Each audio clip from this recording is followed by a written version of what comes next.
So, hi everyone. Thank you for joining. My name's Kareem Stanley, and yeah, this webinar is, I guess, my path to a JD MBA at Harvard.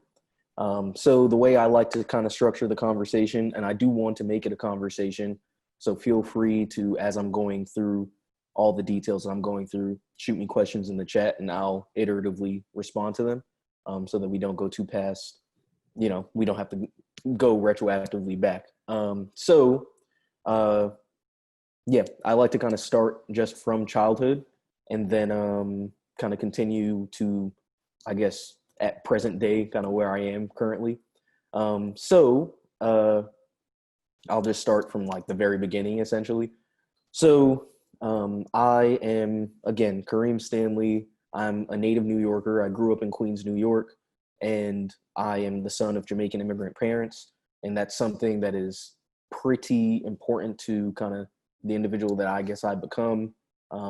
My parents came to this country. They didn't have much money.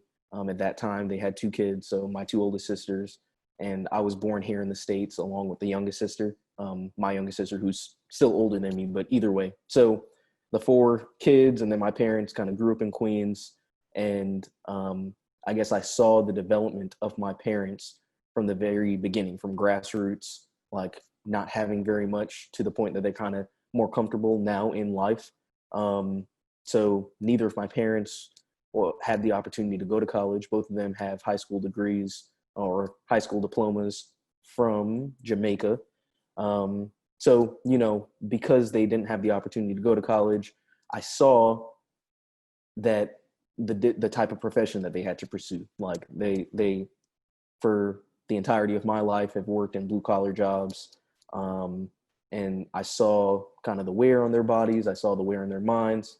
And that was something that was difficult to see. But all that said, they worked very hard to make a lifestyle for myself and my three sisters, and that impacted me significantly. So it made me feel as if there was a little bit of a chip on my shoulder, and that I had to provide for my family, and I had to do what I needed to do in order to take our family to the next level. So that's kind of childhood and things that were important during my childhood. A few things. So I played basketball. I played basketball at the amateur athletic union level. So I traveled the country a little bit. And that was extremely important to my development because it gave me an introduction into other parts of the country. It gave me an introduction into competition. It gave me an introduction into being a team player. And all those things are extremely important when it comes to a corporate environment, but also a schooling environment. So that was huge for me. And then I guess other important pieces of information, kind of just important pieces of development for how I ended up kind of in the position that I am right now. I started working from when I was pretty young. When I was in high school, I worked every summer during that high school period at a research laboratory in York College. So that gave me, again, an introduction into, okay, having some structure, having a set schedule, and I'll continue admitting people, Francis, while I'm talking. So having a set schedule, having some structure, and then having a goal, really. So, and it gave me an introduction into leadership too, because in that third summer that I was interning at that laboratory, I actually oversaw a few other students for their research presentations and helped them develop their kind of larger boards for the end of summer presentations. So I'll kind of go more wholly into high school. I, again, am from Queens, and I went to the one specialized high school that is in Queens High School for the Sciences at York College. One of my old teachers actually is on the line right now. So hi, Ms. Bach.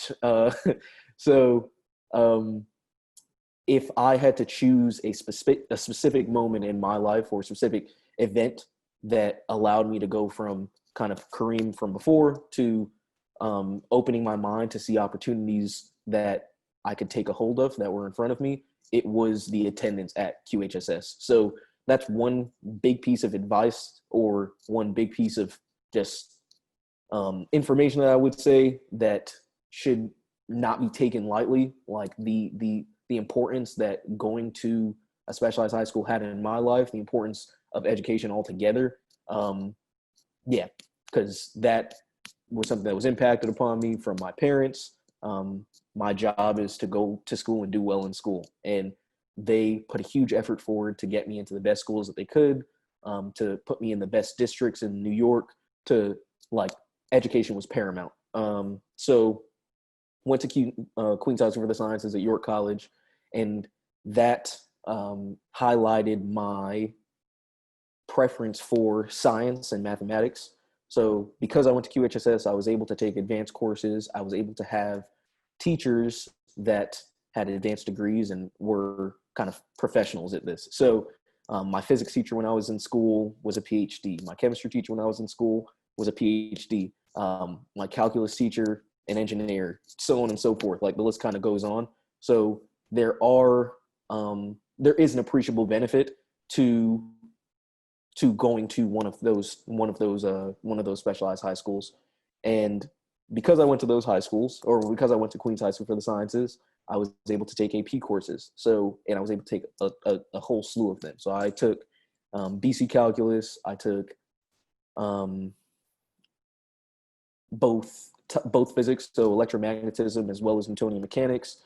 I took calculus. I took AP physics or AP English. I took AP US history. I did like a whole bunch of them, and that allowed me to take credits to college and to, lessen the burden on my parents, because when I started school, I already had credits. I already was jumping into calculus 3 because I got a 5 on the AP calculus test. I was already going to the second level of physics because I got a 5 on the AP test, or both AP tests. So all of those things kind of catalyzed my doing well when I was in college. So jumping forward to college, I ended up going to Columbia University. I did a degree in chemical engineering. A little bit of backstory there. I actually started as a mechanical engineer, and I can talk a little bit more in detail about what my vision is, or what my view is on the differences in these types of engineering fields. So I saw chemical engineering as actually having more breadth to it and having more options upon graduation. So I went with chemical engineering because I wasn't exactly sure of what industry I wanted to go into. And there are some questions popping up. I think Francis is guiding the conversation. So to what extent did high school prepare you for college classes at Columbia? So hugely. Queen's House for the Sciences was and still is one of the best high schools in New York. So in terms of preparation for all the calculus that I would have to take, physics, chemistry, even the literature associated with it, there really was no comparison. And what was actually pretty interesting, so when I went to Columbia, my first year, honestly, if I'm being completely honest, and I'll be very candid during this conversation, I didn't learn per se very much. I had learned so much of that core curriculum that you kind of go through in Columbia, those prerequisite classes. I learned so much of it at QHSS that classes were actually relatively easy for me. And I have nothing but good things to say about Queen's House for the Sciences. Literally changed my life. So what AP courses did I take? I got that one. And then when did you first visit Columbia? So I actually visited Columbia for the first time on a Quella Prep field trip.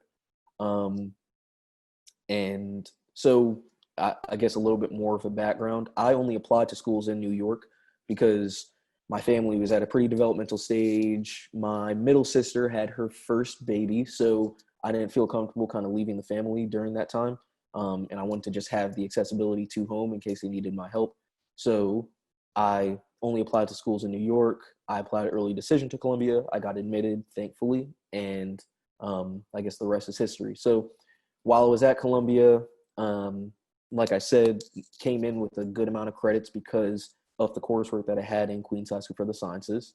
And then as it pertains to kind of extracurricular activities that I had at Columbia, two main things. So I was the president of the National Society of Black Engineers chapter at Columbia my junior year, and I was the president of my fraternity chapter, Alpha Phi Alpha, my senior year. So again, kind of more introduction into leadership and pretty impactful pieces of, or just, I think that it's really important to have those extracurriculars because it helps you have balance.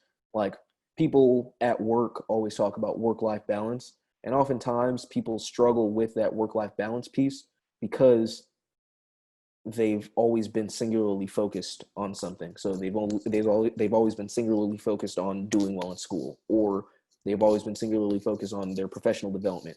So it's hard for them to manage multiple things at once. So having the accessibility to different organizations like the National Society of Black Engineers, like my fraternity, like the American Institute of Chemical Engineers, so on and so forth, and engaging with those different things allowed me to kind of expand my horizons and see and learn prioritization in a way that a lot of my peers, I suppose, were not able to. Um, and sometimes you have to kind of find that balance. You have to spread yourself a little bit thin to know what your limits are. And I really actually enjoyed um, dealing with many different clubs and organizations when I was going through my higher levels of classes at Columbia. Um, so Francis asked, where do you get your drive? What makes you aim to even run for president or captain? So my drive for sure, I mean, at its basis comes from my family. Like there's no other way to put it. I saw how hard both my mother and my father worked to make a life for me. So to me, it is only right to reciprocate that effort and to take the family to another level as it pertains to both money, as it pertains to lifestyle, so on and so forth. And yeah, that's pretty much it as it pertains to drive. And what makes you aim to even run for president or captain? So I guess even in my younger days, I saw leadership, and I saw so often that people would kind of like be more focused on the goal than they were on their people, like the people that are working with them or working for them, however you want to phrase it. So that got me interested in leadership to begin with. I don't know at what point I made that realization, but all I knew is that I wanted to have a presidential position. So I would have a board around me that I could leverage, and I could start delegating tasks. And I just wanted to see, I wanted to lead in a way that I hadn't really seen it done, which is kind of like taking care of the people that are around you, paying attention to what their needs are, finding out what they're good at so that you can synergize and get the highest possible result from everyone's working together. And that's the long and short answer to why I was kind of interested in leadership positions, like being president of NSBE, is National Society of Black Engineers for short, and then my fraternity as well. Karen asked, were you considering a future in engineering when you entered Columbia? So that's pretty interesting. Again, I'll be very candid, Francis, I hope you don't mind. So when I applied to Columbia, and again, it's kind of a testament to the whole first generation thing, and something that people don't necessarily understand because maybe they don't have that background. When I applied to Columbia, did not know that I was applying to the engineering school. I'll be 100% honest. I didn't know that Columbia had segmented schools because, I mean, if you think about it, no one around me really had any dealings with large universities of that scale to know that that was the case. So I applied to the engineering school solely because I figured that engineering was emerging between math and science and then problem solving. So I was like, oh, that sounds perfect for me based on what I developed my interest with, or what I developed my interest in during high school. And really came down to two things. It was either I was going to be an engineer, I was going to be a doctor. I looked into what you had to do to be a doctor, going through residency, going through medical school. And I was like, oh, well, you know what? Engineering kind of seems like the better path. They say that engineering school is very difficult, but maybe I can make it through that. And if I can, then I think that that's going to be the best decision for me. And that's honestly how I made that decision. Francis asked, does your mom or dad have a JD or an MBA, Ivy League education? So to answer that question, no, my mom and dad have a high school education. Yeah, as I kind of was starting with, how they work blue collar jobs for my entire life. And you know that, I mean, there's a difference in the impact that those types of things have on you. Like it more impacts your body, it more impacts your longevity, so on and so forth. So I wanted to give it a shot to see if I could kind of make it to kind of a white collar job or kind of something of that nature. So if I could elevate my family to another level. So yeah, they definitely don't have a JD nor an MBA, nor do they have an Ivy League education, but they definitely, and I mean, yeah, they set the foundation for me in a way that was so special and so unique to, I guess, Jamaican parents. Yeah, a lot of love in the household. So I can't speak well enough about both my parents. And then Francis also asked, can you give advice to high school students on how to make the most of their academics and extracurriculars in light of COVID? So I'll answer the first piece and then we'll go into COVID afterwards. So how to make the most of your academics and extracurriculars. So I really think that students, especially in high school, especially in middle school, put themselves at a disadvantage because they don't necessarily focus. They are so singularly focused. I think that the nature of education just generally is to figure out what makes you tick. It's to figure out what makes you happy in this whole grand scheme of so much going on, right? Because you can educate yourself about such a large variety of fields. So to me, it's always been try as much as you can, figure out what you don't like. And if you don't like something, it's just as valuable as finding out that you like something because you now know what to avoid and you know what to gravitate towards. So advice on academics and extracurriculars, really just give it a shot. Like try as much as you can. And there is no substitute for hard work.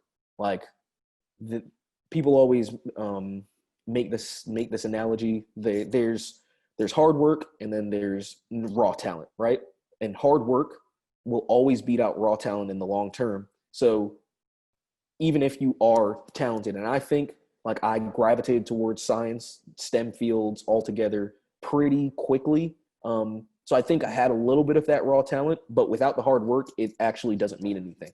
So I worked really hard in school. And the thing that Francis and I always talk about, when I was in my senior year of high school, I worked at Queller Prep as many hours as I was in school. So like there literally is no substitute for hard work. After I was done with Queller, I would go home, do my homework, sleep for a few hours, go back, wash, rinse, repeat, do it over again Monday to Friday, and then I would have some relaxation on Saturday, but I would still be working on the weekends too. So yeah, I mean, I've grown with Queller. It's taught me work ethic. It's taught me balance. It's taught me like balancing my academics with extracurriculars in a very unique way, because Francis literally gave me an opportunity when I was a high school student, and the rest is history. And now in light of COVID specifically, yeah, it's a difficult question to answer. A lot of things like this are now virtual. So I think that people go through a lot of fatigue when they're just on their computers, the glare all day. Like I've done it for when we were at the height of it, or when there was a lot of insecurity and a lot of misinformation kind of floating around as it pertains to COVID, and I was working from home for work. I mean, that was an adjustment to stay sitting at your laptop for 8 to 10 hours a day and not like, and be so isolated from everyone else. Like there's no getting up and go grabbing water and getting up or go interfacing with your coworkers.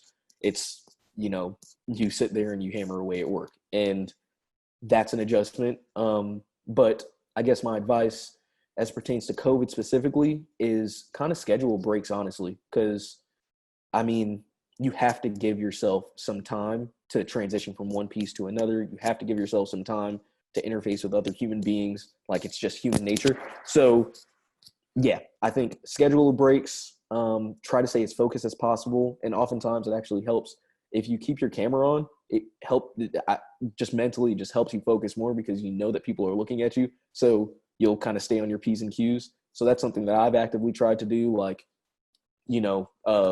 making sure that I'm like in a position where I can keep my camera on and can completely focus. That's been super helpful as well. So I think that that would translate over into education as well. And then the next one was, Francis said, for the record, I'm also the child of immigrants and was taught by my parents that there are only 3 career options. I applied ED to NYU as well, only one school. Yep. And I guess engineer, doctor, lawyer are the 3 options that you're saying, and that rings true with Jamaicans as well. Oh, accountant. Okay. So, what would you advise parents helping their kids navigate academics during such challenging times? Yeah, that's a tough one. I think there's no way of going around it. Like if, and I guess in New York, kids will be at home or will do at home, or maybe it changes depending on the school. I'm not super privy to it.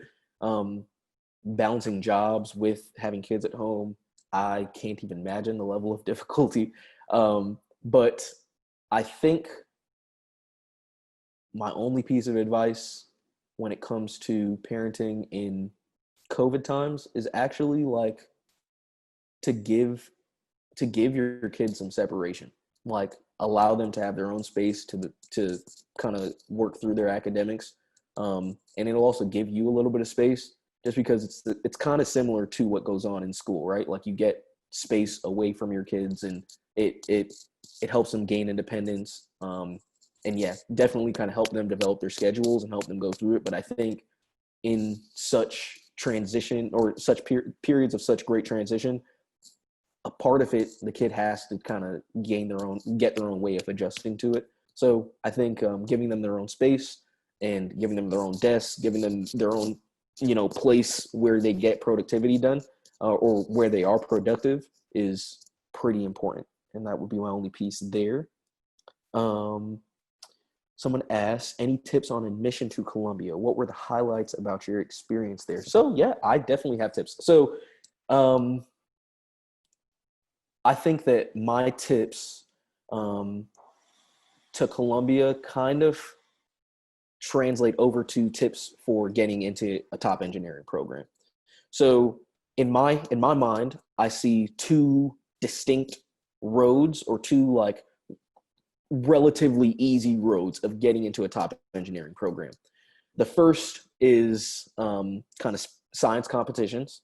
So when you talk about NICEF, when you talk about Siemens, when you talk about those types of like large scale science competition type of fields where you're working on one project and you're kind of developing your research for it, developing your presentation board with the help of a professor at a university or in your high school for a long period of time, and then going in front and trying to do your very best or going in front of folks and trying to do your very best to get the best possible outcome from that science competition. That's one, and that is not the direction that I went in. The second is doing just research during your summers. So many universities have these opportunities for high school students, and a lot of parents don't know about it. Every parent of a student going into high school, or I tell them about this type of thing. Yeah, many of those universities have programs for high school students where over the summer they'll work on a project with a professor at that university. And I'll talk more specifically about my experiences at York College. So my first summer, I worked in a biology laboratory. I did work on actually reproductive systems and the parallel with fruit flies. So we did like a bunch of research on fruit flies and about reproductive systems. The details of it I don't necessarily remember like very well, but I know it was about that. And then my second 2 summers, I actually worked with the same professor, or the last 2 summers, I actually worked with the same professor, and I did organic chemistry research. He allowed me to go through like Grignard's reactions. He allowed me to get familiarized with equipment in like a real chemistry laboratory. So that opened my eyes. And those 3 experiences, I was able to put them on my resume. I was able to say that, okay, there's a slew of students that have done well. They've graduated at the top of their class at high schools. And you have to remember that these are, when you're talking about Columbia, when you're talking about like other large institutions like that, or other like flagship institutions like that, you're being compared to students across the entire nation. So if you have, your 95 GPA or your 90 plus GPA, and on paper, as it pertains to academics, you look great, then now it becomes, how do you differentiate yourself from those that you're being compared to?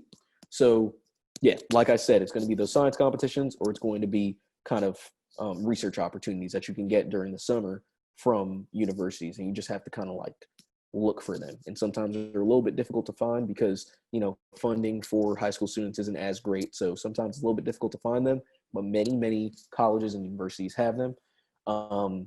So for me, I had those three internship experiences on my resume. So now when I'm looking at an admissions officer at Columbia and they're evaluating my application, they're like, okay, he has a great GPA, he has a great SAT score, so he looks great on paper, but I have 10 other, 20 other, 100 other students that have all these same credentials. So what makes me want to look at Kareem more? So it's going to be those research opportunities. So that would be my biggest advice as it pertains to, I guess, engineering programs or strong engineering programs across the country, but also admissions to Columbia generally, right? It's about that differentiating factor. And then what were the highlights of my experience there? So the biggest thing that Columbia taught me was just time management and prioritization. And it rings true in the working world as well, because I've worked in engineering jobs, and I'll talk a little bit more about that in just a bit.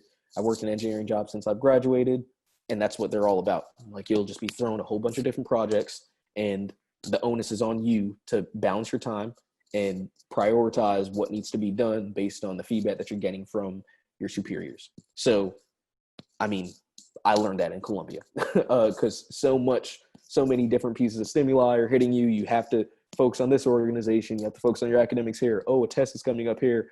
Oh, I'm supposed to go to the movies with my friends. Am I going to be able to do that because of all this? It's a whole new experience. So that's, for one, why I think that it's important for a student to be on campus to really fully immerse themselves. But for two, if that option is available, of course. And then for two, the what I would say is a big highlight of my experience at Columbia is teaching me those time management and prioritization skills. But specifically about the academics, I actually really, because I tried to take classes that were outside of the realm of engineering. So I took a class in anthropology. I took a class in psychology. I took a class in computer science. I took a whole bunch of different classes that were outside of the realm of what I needed for my chemical engineering program. And again, it taught me kind of what I liked, what I gravitated towards, and what I didn't really like. So I really, really enjoyed those core academics for chemical engineering. I love fluid dynamics. I love reactor kinetics. I love thermodynamics. Like so time and time again, it reinforced that I made the right decision in going with a chemical engineering degree. So all of those things, the time management, the prioritization, the actual like hardcore chemical engineering stuff, I enjoyed. And I think that's something that's important for people to pay attention to, students going through college. If you don't enjoy the subject matter, then there's a few different, like you have to take that seriously, right? Like, in such a broad spectrum of different things that you can do, you will enjoy something. So try to take classes in multiple areas. Maybe you need to do the engineering thing, or maybe you need to do kind of get yourself prepared to go to med school or something of that nature, because money is a driver. And I don't like minimize that to any degree, but I also think it's important to figure out what makes you tick and what makes you happy. So I got all of those things at Columbia because I was exposed to so many different things. For instance, asked, what class are you currently teaching at Queller Prep? So currently I'm teaching a trigonometry class. And that's been great. I mean, like I haven't gotten the chance to teach trigonometry for a little while. So it was a good refresher for me. And I think the students in my class are enjoying it. So yeah, that's been great. And I still tutor for the GRE, I tutor for the SAT, so large standardized tests, SAT2, so the subject tests, and then I also do basically all math and science classes, so the chemistry, the physics. I don't do biology as much, but the chemistry, the physics, the earth sciences, I do, all the way down from algebra all the way up to ordinary differential equations. So algebra, trig, geometry, calculus, so on and so forth. So if you guys are looking for, either privates or group tutoring sessions, then, let Francis know, let myself know, and we can make that happen. And then Doris asks, how do I motivate my child to take on more challenging work after they are done with completing the assignments online? Yeah, that's a tough question to answer. So I didn't realize it when I was younger, but I guess I kind of realize it now. When I was going through when I was like very young, when I was, middle school age, elementary school age, my parents were very good about exposing me to different things. So I mentioned the basketball, right? So not only did I get a chance to play basketball, but I got a chance to play basketball around the country. So that gave me something that was very structured, something that I had to do, something that was completely outside of the realm of education, and something that gave me that introduction into time management and prioritization, but also gave me confidence to say that, okay, I can do the academics thing well, but I can also do other things well. And I think a piece of it is confidence. Sometimes kids get a little dejected when they're not doing so well in their academics, so they don't want to do any other things. But I think that it actually helps when you give them more things to do, because it forces them to focus at specific times, and it makes them become very, very conscientious when it comes to their time. So that's one. And then, I'll also mention the other things that I was engaged with. So I did basketball. I was on a track team. So I did basketball on an AU team. I was also on the basketball team in my middle school. I was also on a track team that for like a local team that was in kind of Rosedale area, which is where I'm from. I actually I went to an acting agency. I don't know if I've ever told Francis this. So I went to an acting agency called John Robert Powers in Manhattan. And that was something that was, a huge broadening experience as well. So I was like learning to be an actor, but also doing basketball and also doing track, and then the basketball team over here. And I didn't even have time to sit down, So it was get your schoolwork done so you can go do this and this and this and this. And it helps you to engage when you're doing the schoolwork, because inevitably you'll find some extracurricular that the kid loves, right? And that's like, okay, they really want to do this thing, so they'll get the academics out of the way in order to get to this thing. And I found that in basketball specifically. So, I think that would be overall. I hope that helps, Doris. Let me know if it doesn't. Francis asks, can you share where else you applied besides Harvard, which other programs? I will do that. Karen, can you discuss the importance of mentorship and how it develops you as an individual? That's a good one too. Francis, where did you go? Okay, so I'll continue going forward. So graduated from Columbia in 2017 with a chemical engineering degree. I did an applied math minor. And then during my time at Columbia, so on the professional side, I interned for ExxonMobil twice. I entered down in Houston. Huge broadening experience for me as well. I was able to live in a whole different state. All things considered, pretty much a different country, like the Deep South. Houston's not the Deep South, I wouldn't say. But yeah, either way, a completely different culture and environment than New York. And I was, on my own, and I was 20 years old. So, I mean, that's huge. So that was pretty important. And then, I interned for ExxonMobil twice. I went back to ExxonMobil after I graduated from Columbia, and I worked full-time there for about 2 years. And then after working full-time at Columbia for 2 years, I transitioned to another company, a much smaller company called Zenith Energy Terminals. I do project management here at ExxonMobil. Actually, today was my last day. So that was great. I sent out my final farewell email. I talked to my boss about it. And they've been really supportive. So I'm thankful for the opportunity to have worked over there. When I was at ExxonMobil, I was an integrity engineer. So got to do like very core chemical engineering things.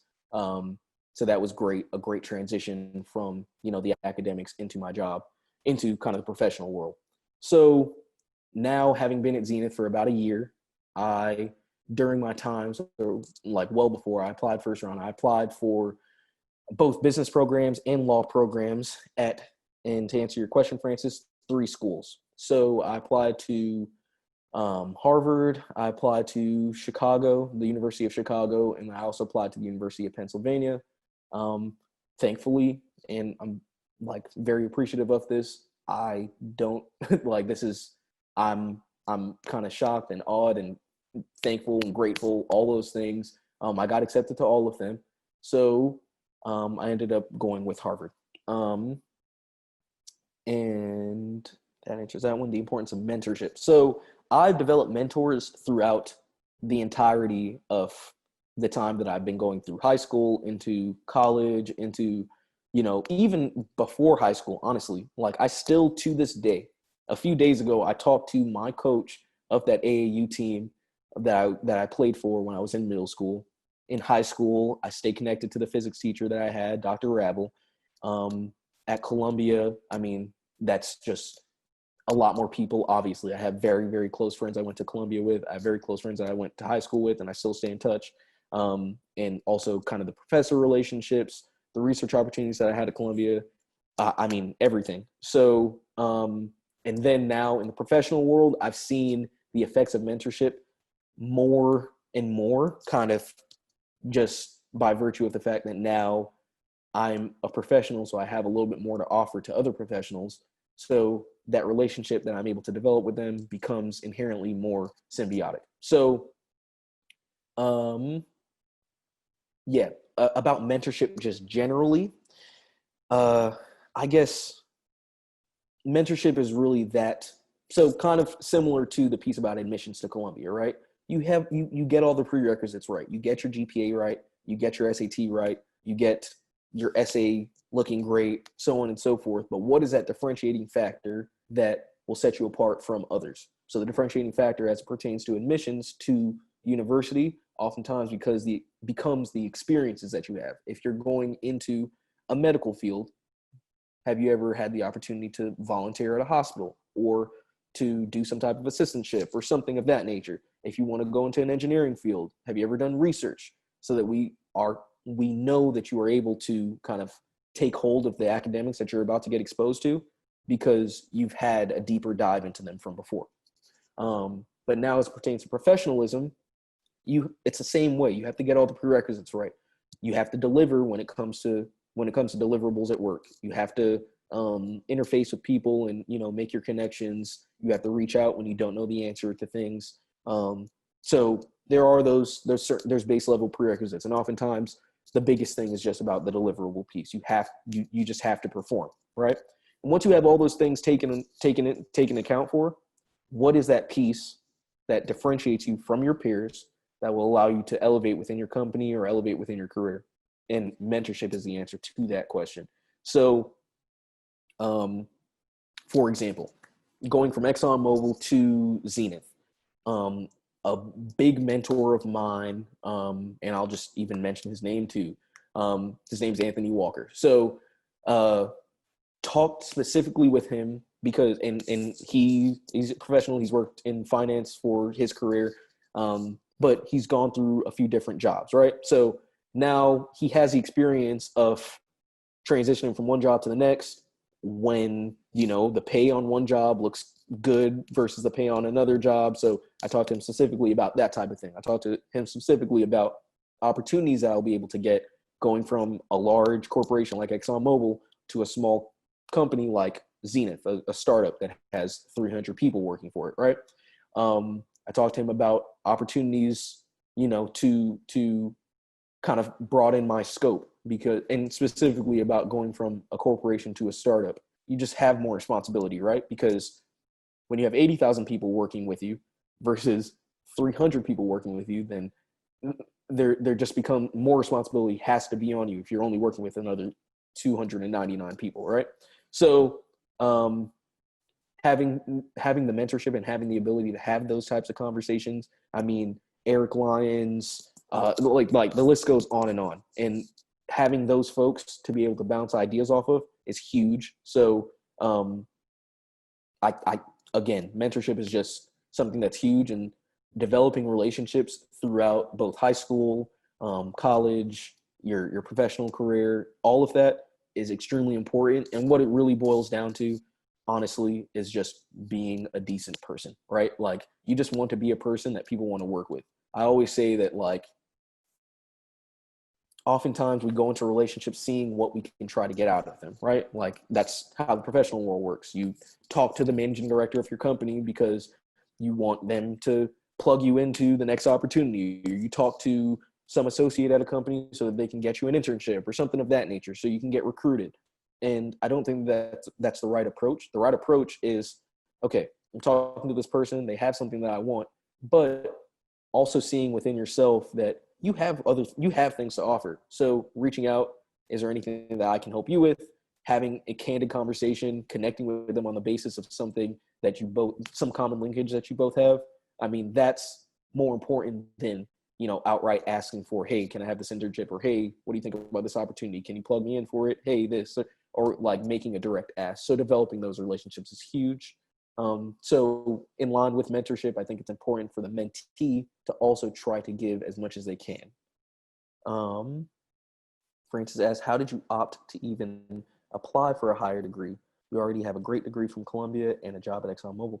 So I actually talked with my dad about this today.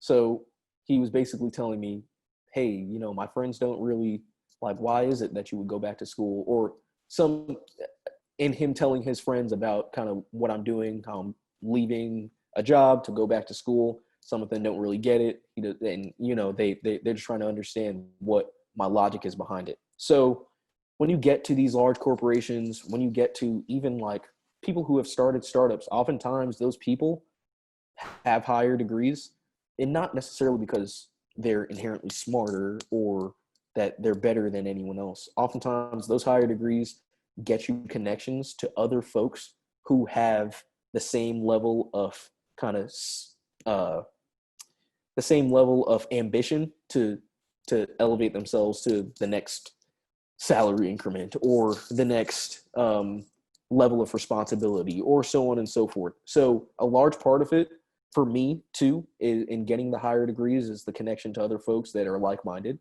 But also I think that it's important as a broadening experience from the academics that you gain in degree programs like an MBA and a JD, because for me, right, I've always worked in energy. I worked at ExxonMobil. The startup I worked at is a startup that's in the same field. So I have this liking for energy, but I want to see it from varied perspective.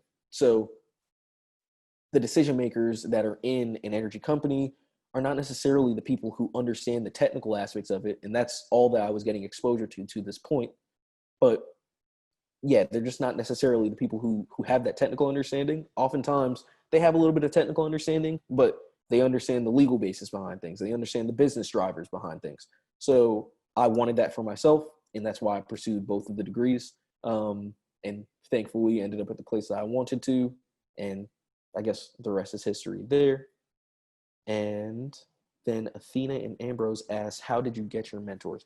So I think the easiest way to answer that is just you meet people through high school, college, professionalism. You meet people all the time. And oftentimes, you meet people that because of just, proximity, like if you're working in some specific field, then the chances you meet someone that are in that field are heightened, right? So if you have some interest or you're looking into something that you have interest in, then oftentimes you'll be able to meet people that are doing exactly what you want to do. So when it comes to making or meeting people that are interested in the fields that you are, then really it just boils down to, are you willing to kind of reach out, try to set up some time to talk, and during that conversation that you're talking, not necessarily just making a blatant ask of, hey, can you do this for me? Or, hey, can you do this because of your position at so-and-so company? It's more so just getting to know them, understanding how they got to the point that they got to based on their experiences in life. And is that something that if you mirrored, you can see yourself doing? So really just gathering information is kind of how I approached it. And in doing so, made really lasting connections with a large number of people. So I know people who work for companies that do recruiting work. I know people who work for companies in venture capital and private equity and so on and so forth. I mean, completely out of the realm of an engineer at an energy company, right? But if I ever want to make that pivot, then I have some type of touch point that helps me understand how I would make that transition. Um, and yeah, I think that that's in short how I would answer how I got those mentors. It's just because of connections to other folks and reaching out and trying to connect really organically. Um, so I guess another thing that I want to talk about, or I suppose kind of in line with now I'm going into the graduate school program. I did want to talk about too, Francis, and if you don't mind, I guess about like financial aid and how to manage your finances in lieu of education. So obviously, going from kind of like the working world into a degree program is definitely like a huge transition. Like you're going from a salary to now making no money and actually having to pay money for it. So something that I always tell kind of people, my peers, and I guess like high school students, is a pretty big skill to learn during that time or during your time in school, because you never know if you end up in a position like myself where you're now going back to grad school and then you have to you'll have to pay like a significant amount of money to do so. Is learning money management, right? Like from when I was young, from when I was in high school, and that's something that working at Queller taught me, something that working at those research opportunities taught me, was how to manage my money. So how not to just get a paycheck and then completely spend it, how to use the money and then kind of invest it in places and learn about investments and try to diversify your portfolio and all of those things. So just one kind of tidbit of information, definitely in line with going to school and doing your extracurriculars. Also, like, pay attention, because money makes the world go around. So pay attention to the money that's coming in and how you manage said money. So Athena and Ambrose asked, did you get scholarship or financial aids from Harvard? So actually, when you're talking about like higher education or higher degree programs than undergraduate, the financial aid starts to be based off of like things that it's not necessarily based off of when you're in an undergraduate degree. So first of all, like, you're no longer a dependent. So now it's kind of based off of, the money that I'm pulling in, or kind of like whatever assets are under my name, as opposed to it being based off of what my parents have, right? So that's a big difference. And then scholarships are pretty scarce when it comes to higher degree type programs, because the I guess the thought there is that if you want this degree, you have a plan for what you want to do afterwards to make it worthwhile. Like, you have some net present value equation in your head that makes this degree make sense, right? So I say all that to say that scholarships and financial aid is not so applicable when it comes to those higher degree programs, especially when you're coming from a background like myself. So in short, not really. I mean, I got a little bit of financial aid. It's not a super significant amount. And again, I'm just being very candid. So it's also like teaching me about applications for loans and all these different things I hadn't had familiarity with before. And I believe that I got all of the questions, Francis. So I guess the last topic that I wanted to discuss was just about, I guess, specifically about tutoring and then test preparation, so on and so forth. So I think something that is kind of lost oftentimes when it comes to going through high school, going through college, is when it comes to those tests, when it comes to the standardized tests that you have to take in order to go to the next level. So you have to take your SAT in order to go to college. You have to take your GRE or other graduate school exam in order to go to graduate school. The importance of them, right? Like, they're not necessarily like an indication of your intelligence. So never make that parallel often. So honestly, but they're so important because, again, it gives the opportunity for admissions counselors or admissions officers to um, have some type of differentiating factor between the people that are applying, right? So people oftentimes oversee it. They'll do really well in school, but then they won't do so well on their standardized tests. And I think that it's something that's overlooked way too much. Those tests are super important. It's worthwhile to invest in something like SAT tutoring because it helps you get so many more scholarships when it comes to college, and it helps you get admissions to so many different schools, which pays off in the end because it's easier to get a job, so on and so forth. So another piece of advice there: don't overlook those tests that seem somewhat tangential to the education that you're getting, but they are super important because they are that thing. Again, that's a differentiating factor. Um, and then Athena and Ambrose asked, would you please share how much student loans are you getting to support your study in Harvard? Maybe we could start to save now. So the amount of student loans that I took out, I won't share, but I will say that tuition to the law school at Harvard and the business school is on the order of about $70,000 to $75,000 per year. Huge numbers, right? I mean, I'm shocked still. So then you're talking about the other costs associated with just lifestyle, right? You have to eat, you have to live, you have to pay for a place to live. So when you take all those things into account, the number that they generally tell you is about $100,000 a year. So the JD MBA program at Harvard is a 4-year program. That is $400,000, and that's kind of where I'll leave that. And then Karen said, thank you for sharing. It's important to know that in excelling or making a better you, a better world may require higher degrees and more sacrifices. How do you encourage yourself when the sacrifices seem more than the outcome when you're going through the process?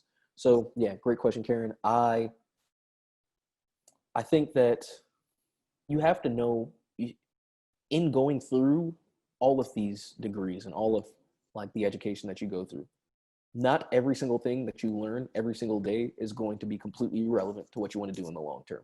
That's just a fact. It's a fact of life. It just is the case. So oftentimes you'll be doing something for some type of class or something that you don't really care for. And for one, it gives you a lot of resilience. So enjoy those moments, right? Like struggle brings about or struggle brings about resilience. So I think it's not like you should just throw away the experience because you didn't really enjoy it. I think there's something to learn from that type of experience, for one. And for two, how do I encourage myself? Focusing on my why, like focusing on what my goal is and why I'm trying to get to that goal. And for me, it's to better the lifestyle of my family. That's pretty point blank, and there isn't any frills or anything to that. So if I keep that in mind and I keep that in focus, then it becomes a lot easier to justify why I'm going through such a difficult process, right? Law school's not easy. Business school isn't easy either. So I know that it's going to be a struggle, but I also know that I'm completely prepared for it because I know my why. I know like what my goal is at the end of at the end of all of this. So in those tough times, then it becomes a lot easier to justify. It becomes a lot easier to work because you have some type of motivation kind of pushing you forward. And I think that it's also important to just engage in your support system. No one gets to a position like this by themselves. I mean, I've had coaches, my parents, teachers that really invested in my success, so on and so forth, mentors. And like, so connecting with those people when you're going through those tough periods for encouragement is very important as well, and something that I do pretty consistently. Doris asks, I'm at the point in my career where I know that I should get my MBA. Yeah, no, I think that, so just my personal opinion, and again, completely personal, not necessarily reflective of Queller Prep. I don't know what your thoughts are on this, Francis, but I think that the way the world is kind of moving now, I think that it almost, depending on what industry you're going into, so there are some cases that are one-off and so on and so forth, but generally, I think that it's best to broaden your realm of knowledge base than it is to deepen it oftentimes. So for me, right, I could have gone the route of going to get my PhD in engineering, but then that kind of silos you to specific type of roles in companies. So You become a researcher at a large corporation, or you become a researcher at a national laboratory or something of the like. And of course, if that's what you want to do, then that makes a lot of sense.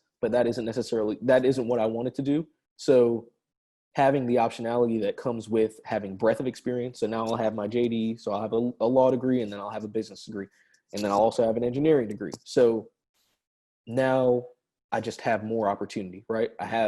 Okay, I don't really like this, so I can pivot over into this. And I just have a lot of options. And keeping options open is something that has guided a lot of the decisions that I made in life, and something that still guides them today. So Doris, to answer your question, yes, I think that an MBA is a great idea. I think a JD is a great idea as well.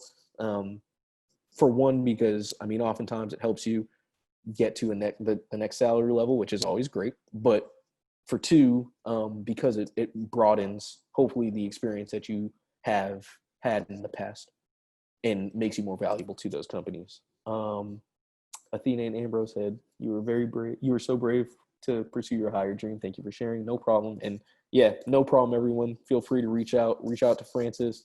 More classes are ongoing.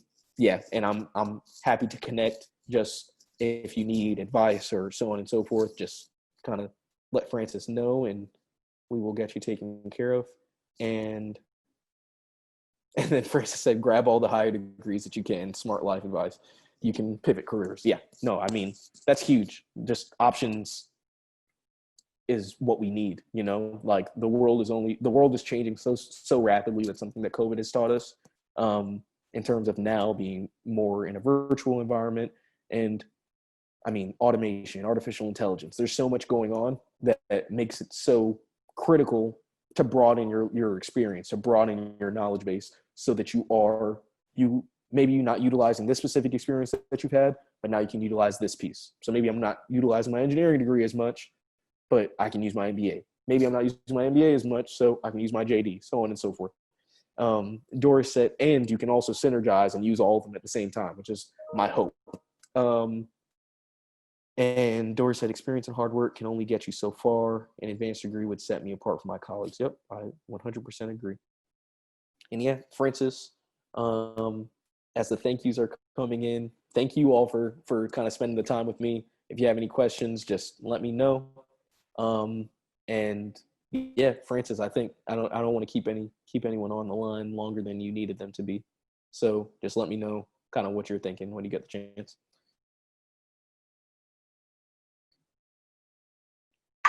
Kareem, thank you so much. Everyone, you can get off mute and say thank you. Feel free to unmute.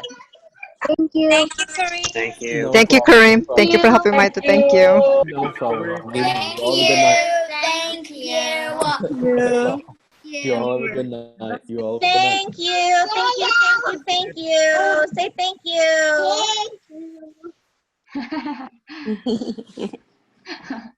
All righty.